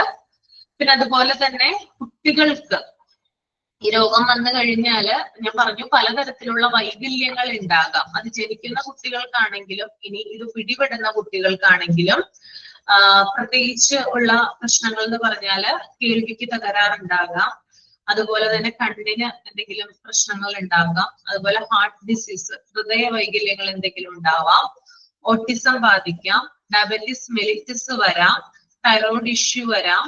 പിന്നെ അതുപോലെ അങ്ങനെയുള്ള ധാരാളം കോംപ്ലിക്കേഷൻസ് ഈ രോഗം ഉണ്ടാക്കുന്നുണ്ട്. ഓക്കെ, മനസ്സിലായോ? അപ്പോ ഇതിന്റെ ഒരു ഇതെന്ന് പറഞ്ഞാല് ഇത് അധികം പ്രശ്നങ്ങൾ ഇല്ലെങ്കിൽ കൂടിയും, അതായത് ഇത് ഉള്ള സമയത്ത് നമുക്ക് ചിലപ്പോ അധികം പ്രശ്നങ്ങളില്ല അല്ലെങ്കിൽ അധികം കോംപ്ലിക്കേറ്റഡ് അല്ല എന്ന് തോന്നുന്നുവെങ്കിലും ഇതുണ്ടാക്കുന്ന ആഫ്റ്റർ എഫക്റ്റ് എന്ന് പറഞ്ഞാൽ കുറച്ച് ഗൗരവമുള്ളതാണ്. ഇങ്ങനെയുള്ള പ്രശ്നങ്ങൾ ഉണ്ടാകാം. Okay, that is rubella. Okay, clear ആണോ? ക്ലിയർ ആണ്. നെക്സ്റ്റ് വൺ മംസ് ആണ് കേട്ടോ. മംസ് ഒരാൾ വായിക്കാം. Mumps. Immunization to prevent mumps is usually given when the baby is 15 to 18 months in the form of MMR, mumps, measles, rubella virus vaccine. Mumps booster may be given when the child is 12 years old. This is specifically important for boys. If a boy catches mumps when he is immature, he may become sterile. Moms എന്ന് പറഞ്ഞാല് എന്താ പറയാ MMR vaccine ആണ് നമ്മൾ ബേബിക്ക് 15-18 months ആയിട്ടുള്ള കുട്ടികളിൽ MMR എന്ന് പറഞ്ഞ വാക്സിൻ ആയിട്ടാണ് കൊടുക്കുക. അപ്പോൾ നമുക്ക് മംസ് പ്രിവെന്റ് ചെയ്യാനായിട്ട് പറ്റും. മംസ് MMR എന്ന് പറഞ്ഞാൽ മംസ്, മീസൽസ്, റുബെല്ല. മംസ് ഒരു 12 years ഓൾഡ് ആയിട്ടുള്ള ചൈൽഡുകൾക്ക് നമുക്ക് മംസിന്റെ ബൂസ്റ്റർ പ്രൊവൈഡ് വാക്സിൻ ആയിട്ട് ബൂസ്റ്റർ 12 years ഓൾഡ് ആയിട്ടുള്ള കുട്ടികൾക്ക് കൊടുക്കും. കൂടുതലായിട്ട് ഈ മംസ് എന്ന് പറഞ്ഞ രോഗം ബോയ്സിലാണ് കണ്ടുവരുന്നത്. മംസ് ഈ ബോയ്സിന് വന്നു കഴിഞ്ഞാൽ അവര് ഹീസ് ഇമ്മച്ചർ ആവും, പിന്നെ ബിക്കം സ്റ്റെറൈൽ ആയിട്ടും കാണപ്പെടും. സ്റ്റെറൈൽ എന്ന് പറഞ്ഞ വന്ധ്യത. അപ്പൊ എന്താണ് ഇവിടെ പറയുന്നത്? അതായത് MMR വാക്സിൻ മുഖേന കുഞ്ഞിന് 1.5 വയസ്സ് അല്ലെങ്കിൽ 15-18 മാസത്തിനുള്ളിൽ പ്രായമാകുമ്പോൾ മുണ്ടുനീര് തടയുന്നതിനുള്ള, മംസ് എന്ന് പറഞ്ഞാൽ നമുക്കറിയാം മുണ്ടുനീരെന്നാണ്, ഏറിയ ആളുകൾക്കും വന്നിട്ടുണ്ടാവും ചെറിയ പ്രായത്തിൽ, അല്ലെ? എത്ര പേർക്ക് വന്നിട്ടുണ്ട് ഇതിനകത്ത് മംസ് അഥവാ മുണ്ടുനീര്? എനിക്ക് വന്നിട്ടുണ്ട്. എനിക്ക് ഒരുവിധ അസുഖങ്ങളെല്ലാം വന്നിട്ടുണ്ട്. എല്ലാവർക്കും കൂടിയും മുണ്ടുനീര് വരാത്ത ആരും തന്നെ ഉണ്ടാവില്ല, അല്ലെ? അപ്പോ എന്താണ് MMR വാക്സിൻ മുഖേന കുഞ്ഞിന് 1.5 വയസ്സ്, അതായത് 15-18 മാസത്തിനുള്ളിൽ അല്ലെങ്കിൽ ആ ഒരു പ്രായമാകുമ്പോൾ മുണ്ടുനീര് തടയുന്നതിനുള്ള പ്രതിരോധ കുത്തിവയ്പ് നൽകാറുണ്ട്. ഇനി അതുപോലെ തന്നെ കുട്ടിക്ക് 12 വയസ്സുള്ളപ്പോൾ മുണ്ടുനീരിന്റെ ബൂസ്റ്ററും നൽകുന്നുണ്ടെന്നാണ് പറയുന്നത്. അപ്പൊ നമുക്ക് ഇതിന്റെ ഡീറ്റെയിൽസിലൊക്കെ ഒന്ന് കടക്കാം. എന്തൊക്കെയാണ് ഈ ഒരു രോഗത്തിന്റെ പ്രത്യേകത എന്ന് നമുക്ക് നോക്കാം. നിങ്ങൾക്ക് വന്നിട്ടുണ്ടെന്ന് നിങ്ങൾ പറയുന്നു. ചെറുപ്പ സമയത്തായിരിക്കും വന്നിട്ടുണ്ടാവുക, അല്ലെ? കുഞ്ഞു ക്ലാസ്സിലൊക്കെ പഠിക്കുന്ന സമയത്തിലല്ലേ വന്നിട്ടുള്ളത്? ആണോ? അല്ലെങ്കിൽ വന്നിട്ടുണ്ടോ? ചെറിയ ഓർമ്മയുണ്ട്. ചെറിയ ഓർമ്മയുണ്ട്, അല്ലെ? എങ്ങനെയാണ് എഫക്ട് ചെയ്യുന്നത് കൂടുതലായിട്ട്? തൊണ്ട ഭാഗത്ത് ഇങ്ങനെ വീങ്ങി വരും. തൊണ്ട ഭാഗത്ത് നന്നായി വീങ്ങി വരും. നമ്മുടെ ഫേസ് നമുക്ക് മനസ്സിലാകാത്ത രീതിയിൽ നന്നായി വീങ്ങി വരും. അപ്പം നമുക്ക് ഭക്ഷണം കഴിക്കുമ്പോൾ ബുദ്ധിമുട്ടായിരിക്കും, വെള്ളം ഇറക്കും, ഈവൻ നമ്മുടെ ഉമിനീര് വരെ താഴോട്ടേക്ക് പോകുമ്പോൾ നമുക്ക് പെയിന് ഉണ്ടാവും. പുളിയുള്ള ഫുഡ് മാത്രം കഴിക്കണം എന്ന് പറഞ്ഞിട്ട് എനിക്ക് ഓർമ്മയുണ്ട്, നെല്ലിക്ക ഇങ്ങനെ പീസ് ആക്കിയിട്ട് ഒരു കവറിൽ ഇങ്ങനെ ഇട്ട് തരും. പിന്നെ ഈ നാരങ്ങ പോലത്തെ സംഭവങ്ങളെല്ലാം അങ്ങനെയുള്ള ഫുഡാണ് കഴിക്കുക. പിന്നെ ആ സമയത്തും ഇപ്പൊ ഈ റീസെന്റ് ആയിട്ട് വരെ നമുക്ക് ഈ രോഗത്തിനോട് വലിയ പേടിയൊന്നും ഉണ്ടായിരുന്നില്ലേ. പക്ഷെ എന്റെ ഹസ്ബൻഡിന്റെ പെങ്ങളെ മോൾക്ക് ഇത് വന്നിട്ട് ഒരു ചെവിന്റെ കേൾവി ശക്തി നഷ്ടപ്പെട്ടു. നന്നായി കൂടുതലായി പോയി. അപ്പൊ അവര് ചെറുതായിട്ട് ചെവിന്റെ ഉള്ളിൽ നിന്ന് ഒരു സൗണ്ട് വന്നപ്പോ കഫക്കെട്ടിന്റെ ആയിരിക്കും എന്നാണ് അവര് കരുതിയിട്ടുണ്ടായിരുന്നെ. പക്ഷെ ഇത് ആ ചെവിനെ ബാധിച്ചതാണ് സംഭവം. അപ്പോഴാണ് നമുക്ക് ഈ രോഗം എത്രത്തോളം ഇതാന്ന് മനസ്സിലായത്. ആരും അത്ര പേടിപ്പെടുത്തിയിട്ട് ആരും പറഞ്ഞു തന്നിട്ടുണ്ടായിരുന്നില്ല. പക്ഷെ ഇതിങ്ങനെ അനുഭവത്തിൽ വന്നപ്പോൾ ഇത് ഇത്രത്തോളം സിവിയർ ആണെന്ന് മനസ്സിലായി. ഈ രോഗം നമ്മൾ ശ്രദ്ധിക്കണം. പെട്ടെന്ന് തന്നെ എന്തെങ്കിലും ഇങ്ങനത്തെ സംഭവങ്ങൾ, ചെവിക്ക് എന്തെങ്കിലോ അല്ലെങ്കിൽ കാഴ്ചക്ക് എന്തെങ്കിലും ഒക്കെ വരുമ്പോൾ പെട്ടെന്ന് തന്നെ അതിൻ്റെതായ സ്പെഷ്യലിസ്റ്റിനെ കാണിച്ചിട്ട് അതിനുള്ള മരുന്നുകൾ പെട്ടെന്ന് തന്നെ എടുത്തില്ലെങ്കിൽ ആ ശക്തി പൂർണ്ണമായിട്ട് നഷ്ടപ്പെട്ടു പോകും. ആ ഒരു ചെവിന്റെ കേൾവി ശക്തി ഒന്നും ചെയ്യാൻ പറ്റൂല എന്നാ ഇപ്പൊ പറയും. ഇപ്പൊ ഒരു ചെവി മാത്രമേ കേൾക്കാൻ പറ്റുള്ളൂ. ഒരു ചെവി അങ്ങനെ തന്നെ ഒരു സൗണ്ടാണ്, ഒരു എന്തോ ഒരു സൗണ്ട് പോലെ എന്നാ അവള് പറയുന്നത്.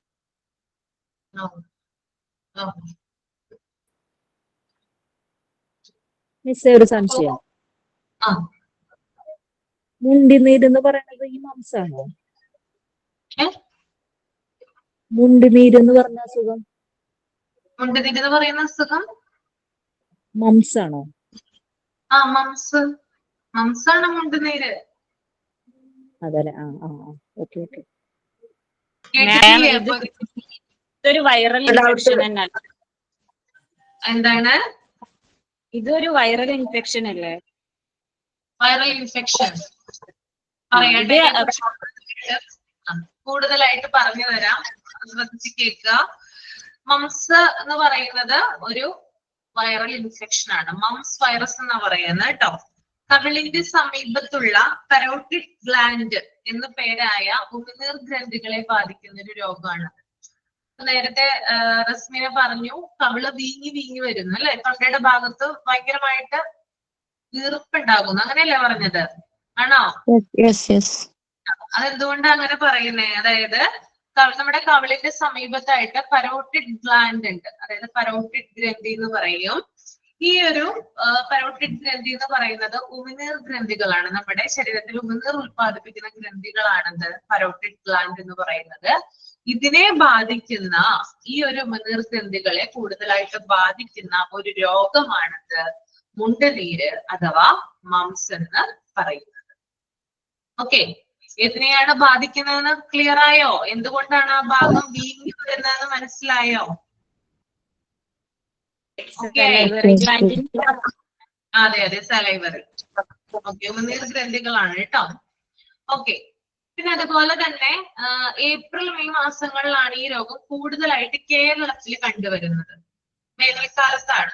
ഏപ്രിൽ മെയ് മാസം എന്ന് പറയുന്നത് നമുക്ക് അറിയാൻ പറ്റും, ഭയങ്കരമായിട്ട് ചൂട് കൂടുന്ന സമയം, അല്ലെങ്കിൽ വേനൽക്കാലം എന്നൊക്കെ നമുക്ക് പറയാം അല്ലെ. അപ്പൊ ഈ ഏപ്രിൽ മെയ് മാസങ്ങളിലാണ് ഈ രോഗം കൂടുതലായിട്ട് കേരളത്തിൽ കണ്ടുവരുന്നത്. ഈ ഒരു രോഗത്തിന്റെ പ്രത്യേകത എന്ന് പറഞ്ഞാല് ഒരു പ്രാവശ്യം ഈ ഒരു രോഗം വന്നു കഴിഞ്ഞാല് പിന്നീട് വരാനുള്ള സാധ്യത കുറവാണ്. ആർക്കെങ്കിലും 2 പ്രാവശ്യം വന്നിട്ടുണ്ടോ?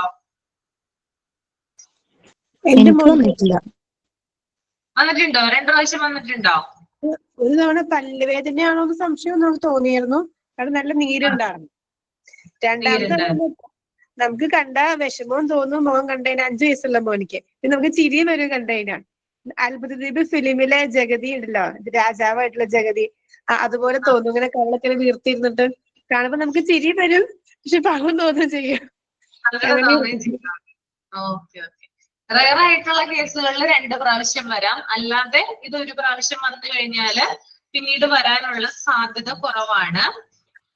ഇത് ഉണ്ടാക്കുന്ന അതായത് ഇതിന്റെ ഒരു പ്രത്യേകത എന്ന് പറഞ്ഞാല് 1 പ്രാവശ്യം രോഗം വന്നു കഴിഞ്ഞാൽ പിന്നീട് രോഗം വരാനുള്ള ചാൻസ് കുറവാണെങ്കിലും ഇതുണ്ടാക്കുന്ന അസ്വസ്ഥതകളും അതുപോലെ തന്നെ പാർശ്വഫലങ്ങളും സൈഡ് എഫക്റ്റുകളും അതുപോലെ തന്നെ ഇത് ധാരാളമായിട്ട് നമുക്ക് ഡിസ്റ്റർബൻസ് ഉണ്ടാക്കും അല്ലെ. ഈ രോഗത്തെ ഗൗരവമുള്ളതാക്കുന്നു. അതായത് നമുക്ക് ഈ ഒരു ഭാഗം അല്ലെങ്കിൽ ഏത് ഭാഗത്താണ് വരുന്നത് ആ ഭാഗം വീങ്ങിയിട്ടായിരിക്കും ഇരിക്കുന്നത്. ഒരു കല്ല് കെട്ടിവെച്ച പോലെ ആയിരിക്കും നമുക്ക് നമ്മുടെ മുഖം അനുഭവപ്പെടുക. നമുക്ക് ചിലപ്പോ തിരിയാനോ ഒന്ന് പുറകോട്ട് നോക്കാനോ അല്ലെങ്കിൽ കുമ്പിടാനോ പറ്റാത്ത അവസ്ഥയായിരിക്കും ഉണ്ടാവുക. ശരിയല്ലേ? വന്നവർക്കറിയാം. ഒരു പാറക്കല്ല് നമ്മുടെ മുഖത്ത് എങ്ങനെയാണോ കെട്ടിവെച്ചിരിക്കുന്നത് അതുപോലെ ആയിരിക്കും ഇതിന്റെ ആ ഒരു അസ്വസ്ഥത എന്ന് പറയുന്നത്. ഭയങ്കരമായിട്ടുള്ള ബുദ്ധിമുട്ടായിരിക്കും, ഭയങ്കര കട്ടിയായിരിക്കും, ഭയങ്കര ഭാരമായിരിക്കും നമ്മുടെ മുഖം തന്നെ അല്ലെ. നമുക്ക് കണ്ണാടിയിൽ നോക്കുമ്പോൾ ഭയങ്കരമായിട്ടുള്ള അസ്വസ്ഥത ഉണ്ടാകുന്നു. ഇതെപ്പോ മാറും, അങ്ങനെയുള്ള ധാരാളം ആശങ്കകളൊക്കെ ഉണ്ടാകുന്നു. അപ്പോ ഇതുണ്ടാക്കുന്ന അസ്വസ്ഥതകൾ എന്ന് പറയുന്നത് കുറച്ച് ഗൗരവമുള്ളതാണ്. പിന്നെ ഇതിന്റെ സൈഡ് എഫക്ട് എന്നും പറയുന്നതും കുറച്ച് ഗൗരവമുള്ളതാണ് കേട്ടോ. പിന്നെ അതുപോലെ തന്നെ കഴിഞ്ഞ വർഷം വന്നിരുന്നു ഇതുപോലെ തന്നെ അവസ്ഥ. പക്ഷെ മുണ്ടിനീരുന്ന് ഡോക്ടർ പറഞ്ഞില്ല. പക്ഷെ ഈ പറഞ്ഞതൊക്കെ വെച്ച് നോക്കുമ്പോ സെയിം തന്നെ. മുഖം ഒരുപാട് ഇങ്ങനെ വീങ്ങിയിട്ടുണ്ടായിരുന്നു. ഒരു വികൃത രൂപമായിരുന്നു മുഖം. നല്ല പെയിൻ ആയിരുന്നു, ഒന്നും കഴിക്കാൻ പറ്റില്ല. കഴിഞ്ഞ വർഷം എന്നിട്ട് ഡോക്ടർ പറഞ്ഞത് ഉമിനീർക്കെന്തിൽ ഒരു വൈറസ് വന്നിട്ടാണ് ഈ രോഗം വരണേന്നാ പറഞ്ഞത്. അതുപോലെ കേൾവിക്കുറവ് കുറച്ചുണ്ടായിരുന്നു, പിന്നെ അത് ശരിയായി. ആ സമയത്ത് എനിക്ക് അധികാരം വിളിക്കുമ്പോ ഒന്നും പെട്ടെന്ന് കേൾക്കില്ലായിരുന്നു ഒരു സൈഡ്. പിന്നെ അത് കുഴപ്പമില്ല കേട്ടോ, പിന്നെ അത് നോർമലായി. അങ്ങനെ അത് ഞാനിടയ്ക്ക് ഇപ്പൊ എടുത്ത് ഫോട്ടോ നോക്കിയപ്പോഴും സെയിം തന്നെ സംഭവം. അങ്ങനെ തോന്നി. എനിക്ക് ഇപ്പോഴും ഓർമ്മയുണ്ട്, ഞാൻ 5ാം ക്ലാസ്സിൽ പഠിക്കുമ്പോഴാണ് എനിക്ക് മുണ്ടിനീര് വന്നത്. മുണ്ടിനീര് വരുന്ന ആ സമയത്ത് വീട്ടിലെന്തോ ഫംഗ്ഷനുമായി ബന്ധപ്പെട്ട് തൊട്ടപ്പുറത്തെ വീട്ടിൽ എന്തോ ഫംഗ്ഷൻ നടക്കുമായിരുന്നു. അവിടുത്തെ ഭക്ഷണമൊക്കെ എനിക്ക് കൊണ്ടുതന്നു. പക്ഷെ ഇത് നല്ല രീതിയിൽ അന്നത്തെ കാലത്ത് എന്നൊക്കെ പറഞ്ഞാൽ എപ്പോഴും വിഭവസമൃദ്ധമായിട്ടുള്ള ഭക്ഷണമൊന്നും കിട്ടില്ല അല്ലെ. പണ്ടത്തെ കാലത്ത് ഇപ്പൊ നമ്മൾ കഴിക്കണ പോലെ എന്ന് വന്നൊക്കെ കഴിക്കുമായിരുന്നോ? ഭയങ്കര വിഭവസമൃദ്ധമായിരുന്നു നമ്മൾ അന്ന് കഴിച്ചിരുന്നതൊക്കെ. ആണ്ടിലൊരിക്കലാണ്, വല്ലപ്പോഴൊരിക്കലൊക്കെയാണ് അങ്ങനെ കിട്ടുക. അപ്പൊ എനിക്കിത് വന്നിട്ട് എനിക്ക് കഴിക്കാൻ പറ്റുന്ന ആകെ ഭക്ഷണം എന്ന് പറയുന്നത് കട്ടൻ ചായയും ബണ്ണുമാണ് എനിക്ക് തന്നത്. അതുപോലും ഇറക്കാൻ പറ്റുന്നില്ല. അത്രയധികം സങ്കടം തോന്നിപ്പോ. കാരണം നല്ലൊരു ഭക്ഷണം മുമ്പിലോ നിൽക്കുമ്പോ അതുപോലും കഴിക്കാൻ പറ്റുന്നില്ല. കാരണം കല്ല് കെട്ടിവെച്ച പോലെയാണ് നീര് വന്ന് വീർത്തിരിക്കുന്നത്. അപ്പൊ എനിക്ക് പേടിയുണ്ടായിരുന്നു, എനിക്കും എല്ലാം പറ്റുമോ, അല്ലെങ്കിൽ എനിക്ക് എന്തെങ്കിലും സംഭവിക്കും, ഇത് മാറില്ലേ? കാരണം മുഖം വികൃതമായൊക്കെ അല്ലേ. നമ്മുടെ മുഖം കുറച്ചുകൂടി വീർത്ത് വേറെ ആരോ പോലെ തോന്നിയിരിക്കുന്നു. അങ്ങനെയൊക്കെയാണ് തോന്നിയിരുന്നത്. അപ്പൊ ഇപ്പോഴും അത് ഓർമ്മയുണ്ട്. 5ാം ക്ലാസ്സിൽ പഠിക്കുമ്പോഴാണ് എനിക്കത് വന്നത് കേട്ടോ. എന്താ കുടിയരിക്കഞ്ഞ കൊടുത്തിരുന്നത് അതേ കുടിക്കാൻ പറ്റിയിരുന്നുള്ളൂ അല്ലെ. അതാണ് നമുക്ക് പറ്റില്ല. ആ ഒരു അവസ്ഥയാണ് ഈ രോഗം ഉണ്ടാക്കുന്നത്. മിസ്സേ, മുണ്ടിനീര് പകരുന്നതല്ലേ? പകരുമോ അത്? സാധ്യതയുണ്ട്, പകരാം. പക്ഷെ എനിക്ക് വന്നിട്ട് ആർക്കും വന്നിട്ടുണ്ടായില്ല. പകരം സ്കൂളിൽ നിന്നൊക്കെ കുട്ടികൾക്ക് പകരുന്നുണ്ട്. പക്ഷെ പകർന്നില്ല, വേറെ ആർക്കും പകർന്നു കൊടുത്തില്ല. അങ്ങനെ ഉണ്ടായിരുന്നു. പിന്നെ ഈ ഒരു രോഗം വന്നിട്ട് ആരും മരിച്ചിട്ടില്ല ഇതുവരെ. സാധാരണയായിട്ട് ഈ ഒരു രോഗം മരണ കാരണമാകാറില്ല. മറ്റു രോഗങ്ങളൊക്കെ പറയുമ്പോഴും നമ്മള് കോംപ്ലിക്കേഷൻസും മറ്റൊക്കെ കൂടുതലാണെന്ന് പറയുന്നുണ്ടെങ്കിലും ഈ രോഗം വന്നിട്ട് ഇതുവരെ ആരും മരിച്ചതായിട്ട് റിപ്പോർട്ട് ചെയ്തിട്ടില്ല. മുണ്ടുനീര് വന്നിട്ട് മരണപ്പെട്ടു എന്ന് പറഞ്ഞിട്ടില്ല. അപ്പോ മരണകാരണമാകാറില്ല. പിന്നെ അതുപോലെ തന്നെ ഈ ഒരു മുണ്ടുനീരിന്റെ കാരണക്കാരെന്ന് പറയുന്നത് മിക്സോ വൈറസ് ഇനത്തിൽപ്പെട്ട ഒരു വൈറസുകളാണ് കേട്ടോ. മിക്സോ വൈറസ് എന്നാണ് ഈ മുണ്ടുനീരിന്റെ രോഗാണുവിനെ പറയുന്ന പേര്. പിന്നെ അതുപോലെ തന്നെ 5 വയസ്സിനും 15 വയസ്സിനും ഇടയിലുള്ള കുട്ടികളിലാണ് ഈ രോഗം കണ്ടുവരുന്നത് സാധാരണയായിട്ട് കേട്ടോ. 5 വയസ്സിനും 15 വയസ്സിനും ഇടയിലുള്ള കുട്ടികളിൽ ഈ രോഗം സാധാരണയായിട്ട് കണ്ടുവരുന്നു. പിന്നെ അതുപോലെ തന്നെ അമ്മയിൽ നിന്നും ആന്റിബോഡീസ്, അതായത് രോഗപ്രതിരോധ വസ്തുക്കൾ മുലപ്പാലിലൂടെ കുഞ്ഞിന് ലഭിക്കുന്നത് കൊണ്ട് 6 മാസത്തിന് താഴെയുള്ള കുട്ടികളിൽ ഈ രോഗം കണ്ടുവരാറില്ല. ഓക്കെ. അപ്പൊ 6 മാസത്തിന് താഴെയുള്ള കുഞ്ഞുങ്ങളിൽ എന്തുകൊണ്ടാണ് ഈ രോഗം വരാത്തത്? എന്തുകൊണ്ടാ? മുലപ്പാല് കുടിക്കുന്നത്. ഇപ്പോഴെന്താണ് ധാരാളം ആന്റിബോഡീസ് എന്ത് ചെയ്യുന്നുണ്ട്, കുഞ്ഞിന് കിട്ടുന്നുണ്ട് അല്ലെ. അപ്പൊ അതുകൊണ്ട് തന്നെ 6 മാസം താഴെയുള്ള കുഞ്ഞുങ്ങൾക്ക് ഈ രോഗം കണ്ടുവരാറില്ല. പിന്നെ അതുപോലെ തന്നെ ഉമിനീരിൽ കൂടിയോ അതുപോലെ തന്നെ നേരിട്ടുള്ള സ്പർശനം വഴിയോ ഈ രോഗം പകരാവുന്നതാണ്. അപ്പോ ഒന്നില്ലെങ്കിൽ എന്താണ്, രോഗി തുമ്മുകയോ ചുമക്കുകയോ ചെയ്യുമ്പോൾ ആ ഡ്രോപ്സിലൂടെ പകരാം, അല്ലെങ്കിൽ ക്ലോസ് കോണ്ടാക്ട് സ്പർശനം വരെ നമ്മള് ഇപ്പൊ മുണ്ടുനീര് ബാധിച്ച ഒരാളെ ഒന്ന് ടച്ച് ചെയ്തെന്ന് വിചാരിക്കുക, ആ സമയത്ത് രോഗം വരാവുന്നതാണ് കേട്ടോ. പിന്നെ ഇതിന്റെ ഒരു ഇൻക്യുബേഷൻ പീരീഡ് എന്ന് പറഞ്ഞാല് രോഗാണു ശരീരത്തിൽ പ്രവേശിച്ച് രോഗലക്ഷണങ്ങൾ കാണുന്നത് വരെയുള്ള കാലഘട്ടം, അതായത് 18 ദിവസമാണ് ഇതിന്റെ ഇൻക്യുബേഷൻ പീരീഡ് എന്ന് പറയുന്നത്. പിന്നെ ചിലവരിൽ ഫസ്റ്റ് സിംറ്റം ആയിട്ട് ചെവി വേദന കാണാറുണ്ട്, ചെവി വേദന എന്ന് പറയാറുണ്ട് കേട്ടോ. ഫസ്റ്റ് ഈ രോഗം വരുന്നതിന് മുമ്പായിട്ട് അതിന്റെ ഫസ്റ്റ് സിംറ്റം ആയിട്ട് ചെവി വേദന ചില രോഗികൾ പറയാറുണ്ട്. പിന്നെ അതുപോലെ തന്നെ മറ്റൊരു പ്രധാന കാര്യം എന്ന് പറയുന്നത്, ആൺകുട്ടികളെ സംബന്ധിച്ച് ഈ മുണ്ടുനീര് എന്ന് പറയുന്നത് എന്താണ്, കുറച്ചും കൂടി കോംപ്ലിക്കേറ്റഡ് ആയിട്ടുള്ള ഒരു കാര്യമാണ്. പ്രായപൂർത്തിയാകാത്തപ്പോൾ, അതായത് ഒരു കുഞ്ഞിന് പ്രായപൂർത്തിയായിട്ടില്ല, ആ ഒരു സമയത്ത് ഒരു ആൺകുട്ടിക്ക് മുണ്ടുനീര് പിടിപെടാൻ സാധ്യതയുണ്ടെങ്കിൽ, അല്ലെങ്കിൽ മുണ്ടുനീര് പിടിപെട്ടാൽ ആ കുട്ടി വന്ധ്യനാവാനുള്ള ചാൻസ് കൂടുതലാണെന്ന് പറയുന്നുണ്ട്. ഓക്കെ, അപ്പൊ ഇതിന്റെ പാർശ്വഫലങ്ങൾ നേരത്തെ ഞാൻ പറഞ്ഞതിന്റെ സൈഡ് എഫക്ട്, ഇതുണ്ടാക്കുന്ന അസ്വസ്ഥതകളും അതുപോലെ തന്നെ ഇതിന്റെ പാർശ്വഫലങ്ങളും കുറച്ച് എന്താണ് ഗൗരവമുള്ളതാണെന്ന് പറയുന്നുണ്ട്. അപ്പൊ പ്രായപൂർത്തിയാകാത്ത ഒരു ആൺകുട്ടിക്ക് ഇത് പിടിപെട്ട് കഴിഞ്ഞാല് ചിലപ്പോൾ അയാൾ ഭാവിയിൽ വന്ധ്യനാകാൻ, സ്റ്റെറൈൽ ആകാനുള്ള സാധ്യതയുണ്ടെന്നും കൂടി ഇവിടെ സൂചിപ്പിക്കുന്നുണ്ട്. ഓക്കെ, ഞാനൊരു ഡൗട്ട് ചോദിച്ചോട്ടെ? ഇപ്പൊ ഈ നമുക്ക് വലിയ കുട്ടികളിൽ ഈ മുണ്ടുനീര് കാണപ്പെടാറുണ്ടോ? ഒരു വലിയ കുട്ടികളിലോ? 15 വയസ്സ് വരെ എന്താന്ന് വെച്ചാൽ എന്റെ റിലേഷനിൽ ഒരു കുട്ടിക്ക് ഈ 2 മാസം മുമ്പ് ഈ മുണ്ടുനീര് വന്നുപോയി. ആ കുട്ടിക്ക് 28 വയസ്സുണ്ട്. എന്താണ് കേൾക്കുന്നില്ല, ഇത് പറയുന്നത് ക്ലിയർ ആവുന്നില്ല. ഇപ്പൊ ക്ലിയർ ആവണ്ടോ? പറഞ്ഞോളൂ, നോക്കട്ടെ. എന്റെ റിലേഷനിൽ ഒരു കുട്ടിക്ക് 28 വയസ്സുള്ള കുട്ടിയാണ്. ആ കുട്ടിക്ക് 2 മാസം മുമ്പ് ഈ മുണ്ടുനീര് വന്നായിരുന്നു. ഇത്തിരി ഒരു 10 ദിവസത്തോളം പനിയൊക്കെ ആയിട്ട് ഇങ്ങനെ ഇത്തിരി റെസ്റ്റിലായിരുന്നു ആ കുട്ടി. അപ്പൊ പോയി നോക്കിയപ്പോഴത്തേക്ക് മുണ്ടുനീരാന്നാ പറഞ്ഞത്. അതാ ഞാൻ ചോദിച്ചത്, വലിയ കുട്ടികളിൽ കാണപ്പെടുമോ എന്നുള്ളത്. വലിയ ആളുകളിൽ സ്പ്രെഡ് ചെയ്യാം. ഇപ്പൊ ആരെങ്കിലും രോഗം കൊടുത്തു കഴിഞ്ഞാൽ അയാൾക്ക് വരാം. അതിപ്പോ ചെറിയ കുട്ടിയാകാം, അല്ലെങ്കിൽ അയാളുടെ ക്ലോസ് കോണ്ടാക്ട് ഉള്ള ആരെങ്കിലും വഴി സ്പ്രെഡ് ചെയ്തതാകാം. അതുകൊണ്ടാണ് വലിയവർക്ക് വരുന്നത്. ഇപ്പൊ ചെറിയ ആളുകൾ, ഫാമിലിയിലുള്ള ഒരു കുഞ്ഞിന് വന്നു കഴിഞ്ഞാൽ, 5 വയസ്സുള്ള ഒരു കുട്ടിക്ക് വന്നു, അല്ലെങ്കിൽ 10 വയസ്സുള്ള ഒരു കുട്ടിക്ക് വന്നാൽ ക്ലോസ് കോണ്ടാക്ട് വഴി മുതിർന്നവരിലേക്കും ഈ രോഗം പകരാം. പ്രത്യേകമായിട്ട് മുറികളിലൊക്കെ ഇരുത്താറുണ്ട് ഈ രോഗം വന്നു കഴിയുമ്പോൾ കേട്ടോ. അപ്പൊ അങ്ങനെയും സ്പ്രെഡ് ചെയ്യാം. രോഗങ്ങളല്ലേ, സ്പ്രെഡ് ചെയ്യില്ലേ, ഇതൊരു വൈറസ് അല്ലേ, അപ്പൊ വരാനുള്ള ചാൻസ് ഉണ്ട്. പിന്നെ പ്രത്യേകിച്ച് ആൺകുട്ടികളുടെ കാര്യം പറഞ്ഞപ്പോൾ 12, അതായത് പ്രായപൂർത്തിയാകാത്ത ഒരു കുട്ടിക്ക് ഇത് വരുവാണെങ്കിൽ ആ കുട്ടി വന്ധ്യനാകാനുള്ള ചാൻസ് ഉണ്ടെന്നാണ് ഇവിടെ പറഞ്ഞു വെക്കുന്നത്. 28 വയസ്സെന്ന് പറയുമ്പോൾ അത് പേടിക്കേണ്ട ആവശ്യമില്ല, പ്രായപൂർത്തി ആയിട്ടുള്ള ആളാണത്. ഓക്കെ, ഇത് പ്രായപൂർത്തി ആകാത്തപ്പോഴാണ് കേട്ടോ പറയുന്നേ, അത് പ്രത്യേകം നിങ്ങൾ ശ്രദ്ധിക്കണം. ഓക്കെ, അപ്പൊ ഇത്രയുമാണ് രോഗങ്ങളെ കുറിച്ച് പറയാനുള്ളത്. ഏകദേശം ഒരു ധാരണ കിട്ടിയില്ല എല്ലാത്തിനെ കുറിച്ചും. ജസ്റ്റ് ഒരു അവയർനെസ് ഉണ്ടായാൽ മാത്രം മതി. ഈ രോഗത്തെ കുറിച്ച് നമ്മൾ പഠിക്കുന്നത് നിങ്ങൾ ഒരു സ്ഥലത്ത് പഠിപ്പിക്കാനായിട്ട് പോകുമ്പോൾ, അല്ലെങ്കിൽ നിങ്ങൾ ഒരു ക്ലാസ് ടീച്ചറിന്റെ ഡ്യൂട്ടി ഏറ്റെടുക്കുമ്പോൾ കുട്ടികളിൽ ചില സിംറ്റംസ് കാണാൻ പറ്റും. നിങ്ങൾക്ക് ചില രോഗങ്ങൾ റിപ്പോർട്ട് ചെയ്യുന്നത് അല്ലെങ്കിൽ ഡയഗ്നോസ് ചെയ്യുന്നത് സ്കൂളിൽ വെച്ച് തന്നെ ആയിരിക്കാം, അല്ലെ?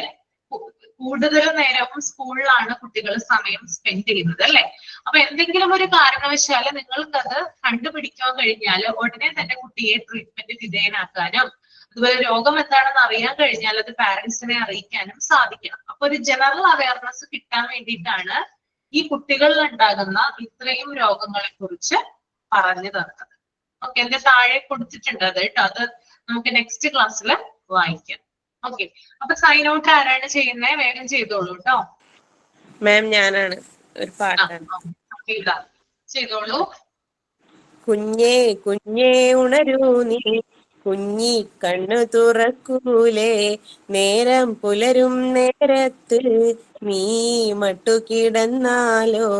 കുഞ്ഞേ കുഞ്ഞേ ഉണരൂ നീ, കുഞ്ഞി കണ്ണു തുറക്കൂലേ, നേരം പുലരും നേരത്ത് നീ മട്ടുകിടന്നാലോ. ഓമന പല്ലുകൾ തേക്കേണ്ടേ, ഓമന മുഖവും കഴുകേണ്ടേ, നീരാട്ടാടാൻ പോകേണ്ടേ, നീലപ്പൂമുടി കെട്ടേണ്ടേ, ചേലിലൊപ്പം കെട്ടേണ്ടേ, അച്ഛൻ തന്നൊരുടുപ്പിട്ട് അമ്മ തൊടിക്കും പൊട്ടിട്ട് നഴ്സറി ക്ലാസ്സിൽ പോകേണ്ടേ, നഴ്സറി പാട്ടുകൾ പാടേണ്ടേ, നഴ്സറി ക്ലാസ്സിൽ പോകേണ്ടേ, നഴ്സറി പാട്ടുകൾ പാടേണ്ടേ. Sign off Safeeda. Okay, thank you so much. ഇപ്പൊ നെക്സ്റ്റ് ക്ലാസ്സിൽ കാണാം കേട്ടോ. Okay, thank you. Thank you, ma'am. Thank you, ma'am.